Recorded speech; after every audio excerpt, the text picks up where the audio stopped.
لا تهزك بوش التوتي، ما بحبك لو بتموتي. انا يا بنت مجوال وزلمي عاقل بيتوتي، لا تغريني بشم الورد ولا تدفيني بحب البرد. انا يا حلو من الجرد وفلاح ومش بيروتي. اوه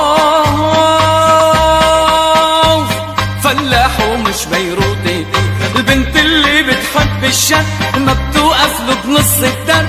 بعدك صغيرة عالحب فوتي عبيتك فوتي. فوتي عبيتك فوتي.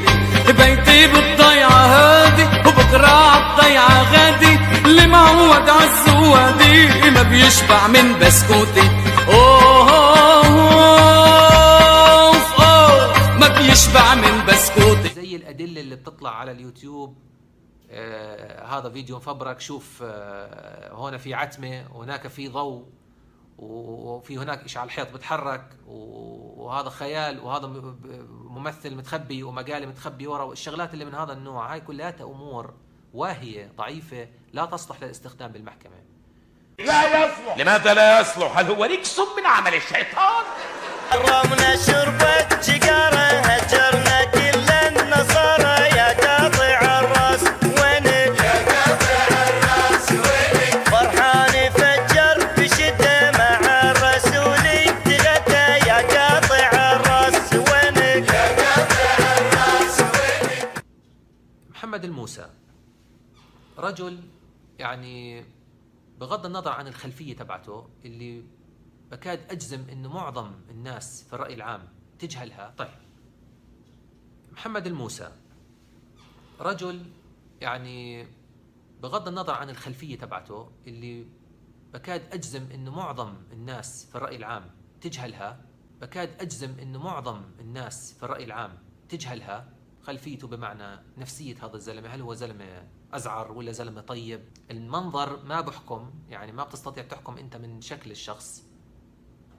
أكيد أنه هو من وسط اجتماعي متوسط أو بسيط، حتى أقل من متوسط. زلمة يعني في بيته هو وزوجته، عنده أطفال، يعني رب أسرة. هو كان في فترتها عاطل عن العمل،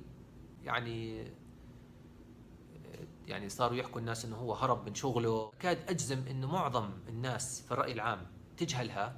بكاد اجزم انه معظم الناس في الرأي العام تجهلها. صاروا يحكوا الناس انه هو هرب من شغله الى اخره. ممكن يكون هذا الاشي صحيح، ممكن يكون ضجر وانسحب من شغله، ممكن يكون يعني انطرد من شغله، ممكن. انا لا اعتقد. خرفان، هذا خرفان مضيع عقله. هذا اذا قال لك على شغله بتصير بتكون ما بتصير، اذا قال لك على شغله مضبوطه بتكون ما مضبوطه. المنظر ما بحكم، يعني ما بتستطيع تحكم انت من شكل الشخص. المنظر ما بحكم، يعني ما بتستطيع تحكم انت من شكل الشخص. صاروا يحكوا الناس انه هو هرب من شغله الى اخره. ممكن يكون هذا الاشي صحيح، ممكن يكون ضجر وانسحب من شغله، ممكن يكون يعني تفنش، يعني بأي سبب من الأسباب وبدور. ممكن يكون عاطل العمل فترة طويلة. هذا زلمة بالنهاية رب أسرة،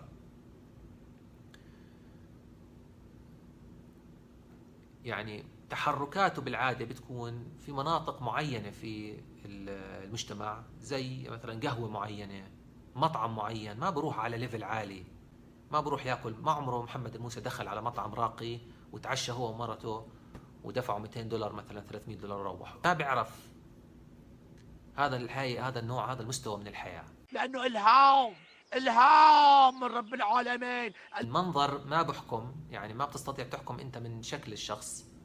المنظر ما بحكم، يعني ما بتستطيع تحكم انت من شكل الشخص. المنظر ما بحكم، يعني ما بتستطيع تحكم انت من شكل الشخص. المنظر ما بحكم، يعني ما بتستطيع تحكم انت من شكل الشخص. ما بروح ياكل. ما عمره محمد الموسى دخل على مطعم راقي وتعشى هو ومرته ودفعوا $200 مثلا $300 وروحوا. ما بيعرف هذا الحياة، هذا النوع، هذا المستوى من الحياة. المنظر ما بحكم، يعني ما بتستطيع تحكم انت من شكل الشخص.